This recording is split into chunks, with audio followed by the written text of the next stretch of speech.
Today's episode is episode number 50 and it's the first episode in English. It's a replay of a panel discussion I have moderated at the Festival of Finance on the topic of central bank digital currencies and the digital euro, and I had great guests from Allianz, Deutsche Bank and from the European Central Bank.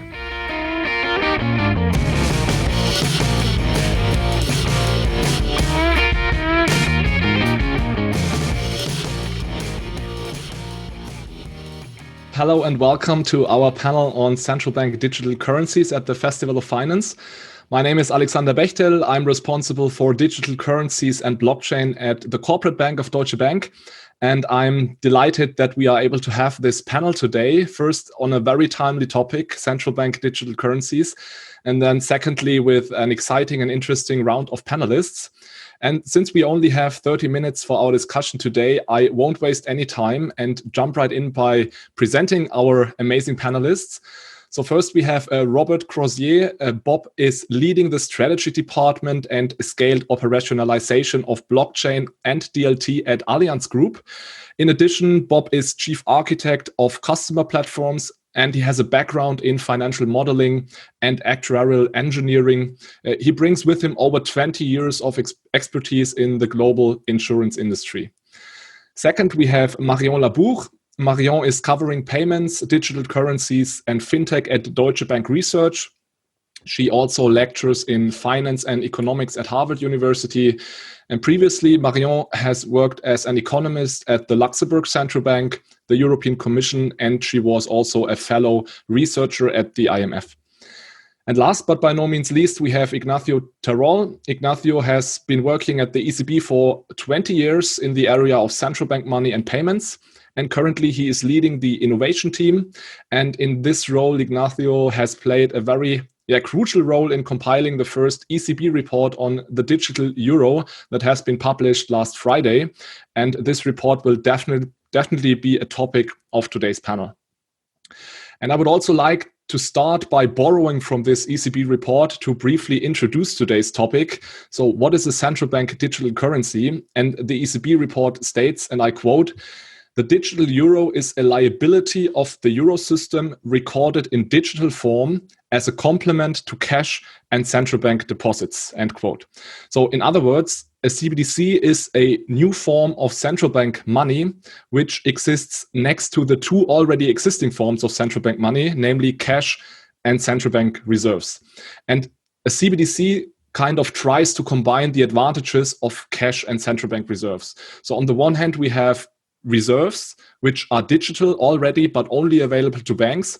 And on the other hand, we have cash, which is available to everyone, but only in a physical form. And the CBDC would be both, right? It would be digital and available to everyone. So it kind of combines the best of two worlds. However, we will also see during our discussion today that CBDCs do not only have advantages, but also disadvantages. But before we go into detail here, I would like to pose the first question to Marion.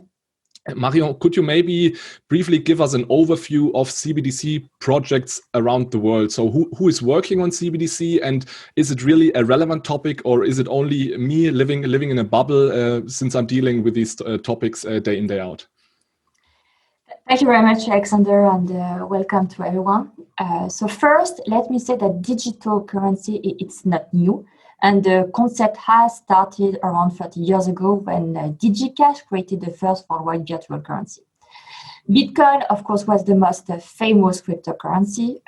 It was wanted in 2008, but cryptocurrency have passed the tipping point needed to become fashionable when in June last year, Facebook has announced its Libra cryptocurrency. So when you have digital currency, we have cryptocurrency, which are like private digital currency, and central bank digital currency, which are another form of digital currency. And over the past 2 years, worldwide central banks and government have multiplied and sped up their digital cash initiative. And in the survey published earlier this year in January, the Bank of International Settlement mentioned that 80% of central banks are currently developing a CBDC. And this work goes far beyond research, since we have 10% of central banks mostly in emerging economies, which are already running pilot projects. And looking ahead, central banks representing about a fifth of the world's population are likely to issue a general purpose CBDC. And there is a wide range of motivation. Some central banks are issuing a CBDC for financial stability reasons, monetary policy implementation, some of them for financial inclusion. For example, this is the case of the Chinese central bank. Others for payment efficiency, both domestic and cross-border, probably like the ECB, and also payment security. So many people, many policymakers, many central banks are currently working on CBDC. Ignacio, the ECB has published its first report on CBDC last week. Can you maybe give us a brief summary of where the ECB stands, maybe also in comparison to other existing projects around the world? Yes, thank you, Alexander. So we explain in our report why a digital euro may be necessary, why, and I'll come later to this if you wish, why the Eurosystem needs to be prepared to issue it, while at the same time we want to keep all our options open. We describe what a digital euro would be, and you described it very well earlier, Alexander. In layman's term, I would say a digital form of the banknote. And when it comes to how, we describe the design options that we are considering, as well as how they may interrelate to one another. But we're not yet in a position to answer the question, what would a digital euro look like exactly? Why don't we answer yet this question? First, because we will, with this report, we are initiating discussions with what we call, and it's a very broad term on purpose, supervised service provider. It's a broad term to keep it open, but at the same time to say it's not just anybody. So we will initiate discussions with supervised service providers to see how they could help us distribute the digital euro on the front end. And there are two messages here. One, that we believe that the private sector will remain more innovative on the front end. And as central banks, we don't have any ambition to take over the front end, so to say. The other reason why we do not answer the question, what would a digital euro look like, is because we want a true user-centric product. So we will gather how far the various possibilities that we may consider are able to satisfy the needs of prospective users. And when we think of prospective users, it makes me think also of the public consultation we will very soon be launching. It's not yet there. It comes next Monday, the 12th of October. So we're now entering a period of active listening where we will aim to hear from European citizens, merchants, businesses, financial intermediaries, academics, in order to see how to go ahead. Okay, so I understand that this report last Friday was only a first step, and now the discussions begin, right? And you were mentioning you want to build a user-centric product, and this basically leads me to our last panelists who would be a user of the digital euro. So Bob, it's great to have someone from the industry here. Can you maybe give us an overview of how Allianz approaches the topic digital currencies, or in particular CBDC? Is this something that's relevant to you? Are you looking at this? Yes, thanks for having me. Allianz is looking at CBDCs, or digital currencies, really as the last mile in our DLT and blockchain strategy. I feel like it's we focus our attentions immediately on contract administration and reconciliation problems and the like, and we see then the digital cash element, the CBDC, as the last mile to help us smooth and ease friction on money transfer between either internal OEs and transfer across borders, for example, in Europe, or with our customers where heavy cash transactions at the moment would maybe lead to some compliance risk. For example, if we have an idea where the money comes from, a better idea and a more traceable idea where the money, that de-risks the entire system for us. So it's very much the end game really on moving money around our system, both internally and externally. So we keep a close eye on it. And I think we're focused on the CBDCs as the gold standard. I think we've eschewed really looking at cryptocurrencies, which are out in the wild, if you like, and sticking very closely to our to regulated currencies, for example, and making use of those in the short term, in the medium term to long term, I should say. Okay, I would actually like to go a bit deeper into these use cases. So Marion, you have already mentioned some in your first statement. You were mentioning that some countries are exploring CBDC with relation to financial stability, monetary policy. Can you maybe give us a bit of a deeper insight, maybe also talking about projects like China or Sweden? What are these projects that are most advanced? What kind of use cases do they have in mind for their CBDC? So the probably most advanced project that we have now, and that started actually earlier this year, is, as you mentioned, Sweden and China. Sweden, it's probably a story centered on a cashless society. So research on digital currency there started in 2017, so pretty recently actually, as cash in circulation has been declining since 2007, and now cash only represents only 1% of GDP in Sweden, one of the lowest level in the world. And Sweden has been developing alternatives to cash since 2012. So first it started with a new mobile payment system called Switch. And more recently, earlier this year, in January, Sweden revealed that it had started its first trial of the digital krona project. And the government is planning to implement a digital currency through the whole country in 2021 if it works well. So this is for Sweden. And then the other case study that we have, which started slightly later, it's China. And it's probably a story around the RMB internationalization here. And the research on the digital currency in China started very early as 2014, on a project that it's called DCEP.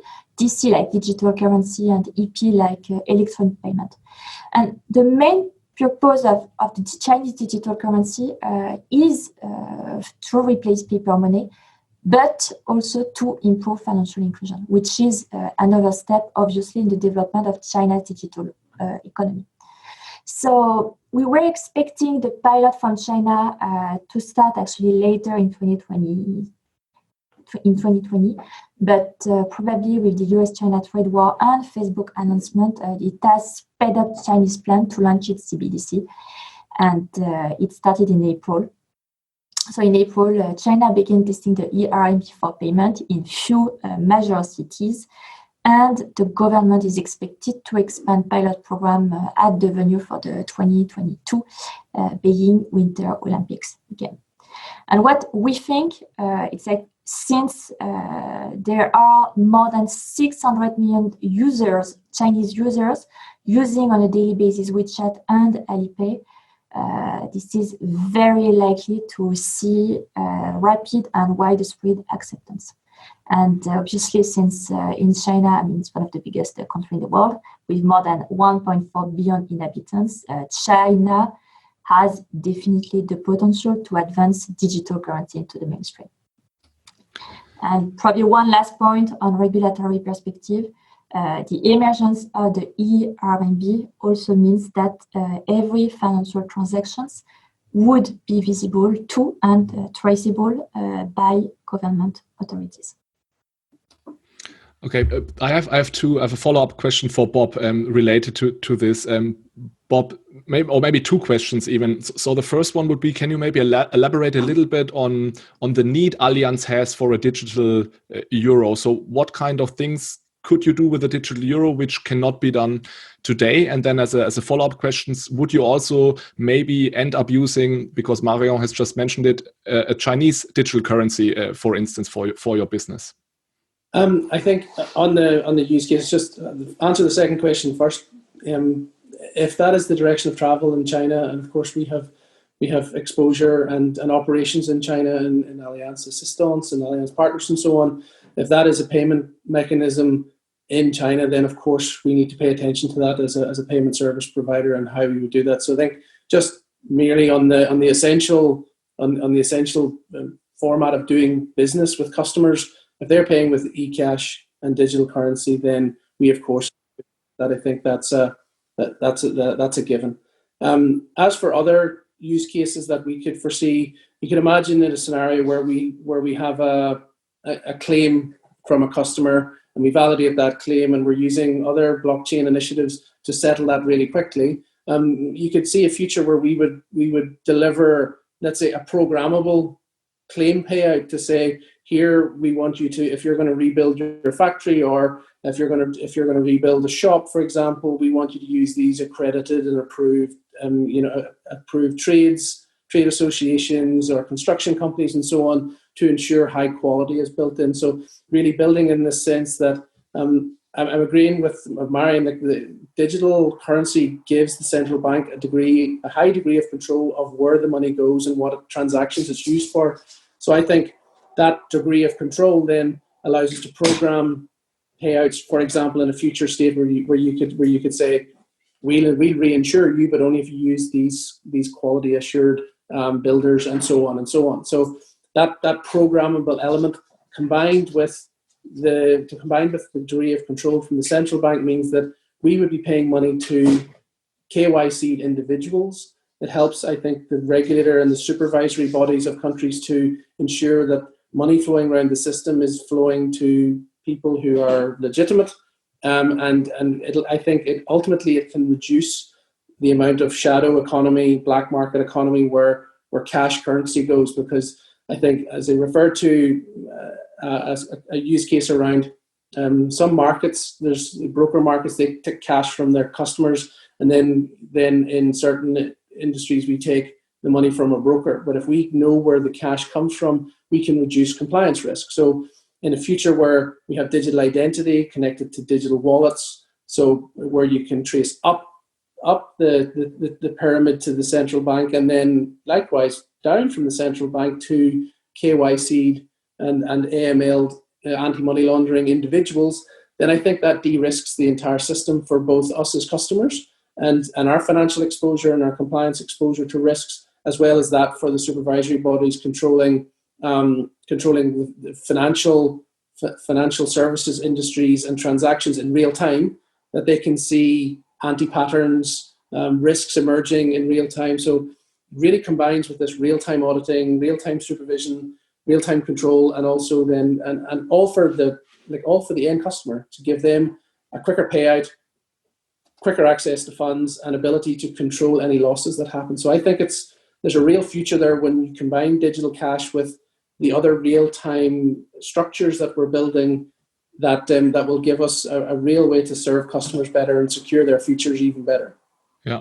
So Ignacio, Bob has just mentioned this programmability of the euro, right? And my understanding of your report is that the ECB has probably other use cases in mind than a programmable euro. So I read more things like digital cash, maybe a tool for monetary policy. So what are the exact use cases you have in mind? Or maybe I may put it a bit more bluntly, is the ECB actually thinking about the use cases for the end user, or are you more considering your mandate when you're discussing design considerations of the digital euro?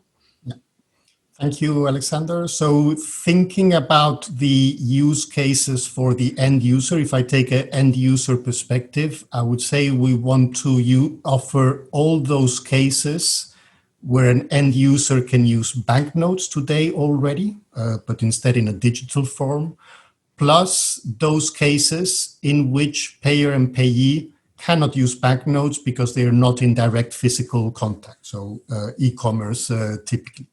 With one exception, which is a rare but possible use case of banknotes, is to hide them under the mattress.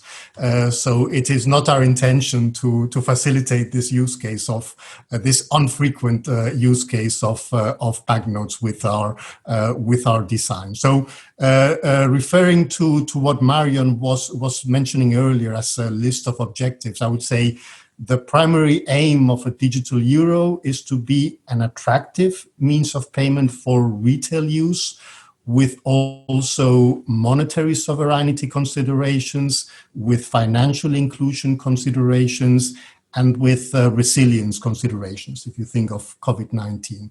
While we would not want that the digital euro becomes a significant means of investment.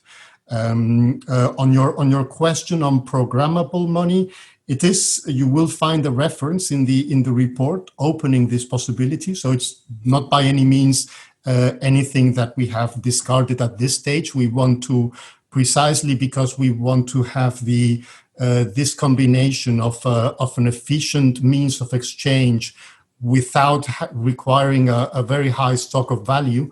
Programmable money can help very much in this respect. And finally, a key message that we give in the report also is that we intend to complement and not substitute cash. I asked my mom this weekend what she read in the ECB website, and the key message she read is that banknotes will not disappear, and so that's a good reading for a senior citizen. So Ignacio, let me play a little bit the devil's advocate here. I understand that the ECB wants to create something that's very similar to physical cash, but in a digital world, right? But then when I look at the design dimensions you are discussing currently, I do not really see that what you're planning to design is really digital cash. Because wouldn't you, if you want to have digital cash, don't you need for sure a token, right? It has to be a token since it needs to be a bearer asset. There should be no interest rate because cash has a 0% interest rate.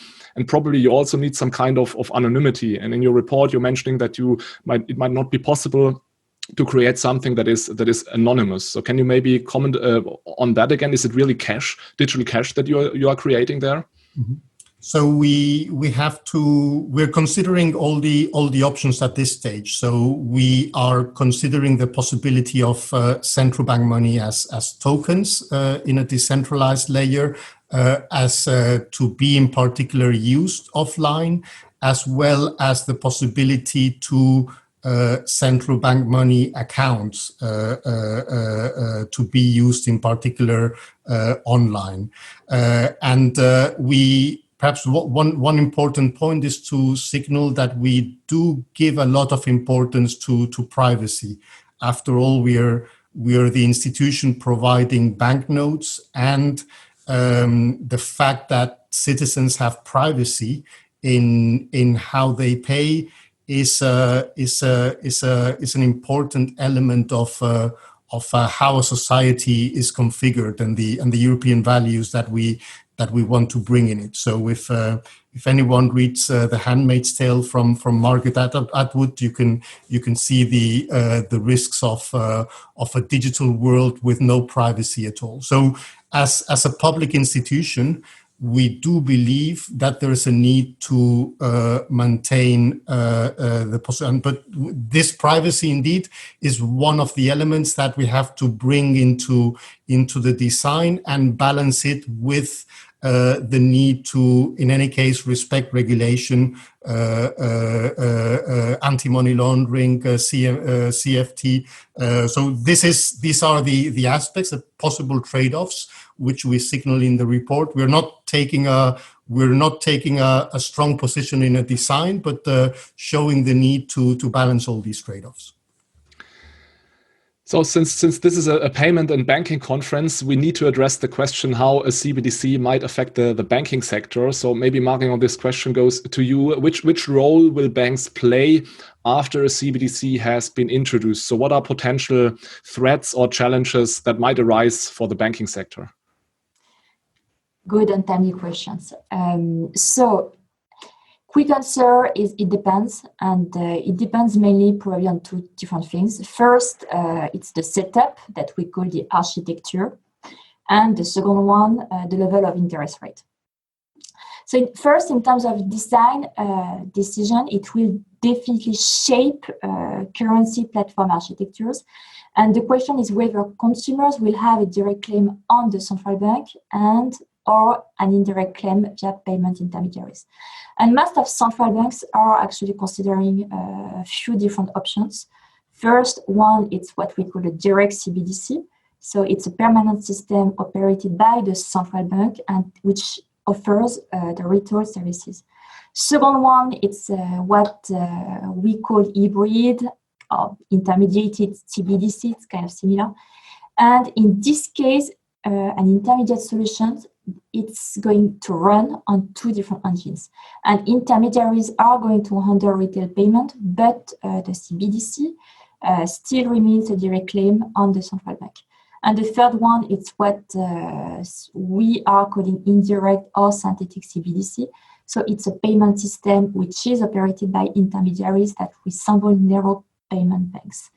And as it is now, this is very likely to have commercial banks still involved in the setup. Second factors that's going to matter a lot as well, and probably mostly in advanced economies, it's the level of interest rate. Level of interest rate is currently very low in advanced economies, slightly higher in emerging economies. And if we have an e-currency which is not remunerated, like cash, so with an interest rate equal to 0, it means that people may prefer to deposit their money in a commercial bank where the deposit account is remunerated. However, and the main issue that we have, it's like since most of advanced economies have a low, if not negative interest rate, people may not have any incentive to move their money in a commercial bank. And obviously, if it's the case, this could disrupt legal bank franchise that we have. And a few examples is like credit card volumes, interchange fees, or payment transaction fees and deposit interest margins. And this could be seriously affected. And as Bob and Ignacio mentioned, if people have a bank account directly at the central bank, it also means that it's going to create additional responsibilities for central banks to handle, such that KYC issues and anti-money laundering, financing of terrorism, tax compliance, and so on. Okay, maybe a quick question to Ignacio before I then move to have a last question for Bob. Could you maybe comment quickly on the answer of Marion? Does the ECB plan to take over the deposits and payments industry from banks, or is it more like a public-private partnership you have in mind? So in short, it's a public-private partnership, but I think it's important to be clear that from the models that Marion has mentioned, what we're envisaging is a direct claim on the central bank. If you stretch some of the others' definitions of CBDC, you end up not knowing what's the difference between a CBDC and a stable coin, and that can be dangerous. So it's a direct claim on the central bank, but distributed through the private sector, as I mentioned at the beginning, and with protections in the design in terms of limits on individual holdings or tier remuneration. We will have to see how we design it to avoid an impact on the balance sheet of the commercial banks, because we don't want to see our central bank balance sheet balloon anymore in any case.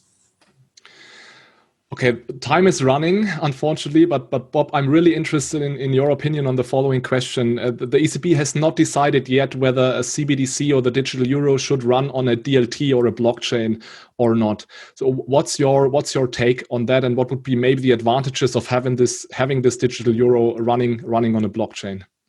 I just have this image in my head of my bed having a digital wallet charging me for every night's sleep, get money under the mattress. In terms of the technology, we take a very pragmatic approach, and we look at things in the round. DLT has a number of features that are desirable, such as audit trail, immutability, programmable smart contracts, and so on. But of course, it's not the only technology in the world that could do this. But I am firmly of the belief that it's probably the best technology to use. So we could do it in other ways. Just given the nature of, we can prove that a token has been KYC'd in AML, but not reveal the nature or the owner of that coin or that digital euro, for example. So the concepts of zero knowledge proofs and so on attached to tokens could alleviate the privacy concerns of individuals in Europe, of course. But of course, the digital cash is a traceable thing, but it doesn't have to be traceable back to the person who actually owns it. And we know that it's a safe and secure coin. So there are technologies out there that would do the job. I just think DLT might just do it a lot better and give us a lot more features and functionality that we wouldn't otherwise have. Okay, great. So I'm afraid we have to come to an end already. So usually I sit on the other side as a guest, like in these panel discussions, and I always hate it when I'm asked to make predictions at the end.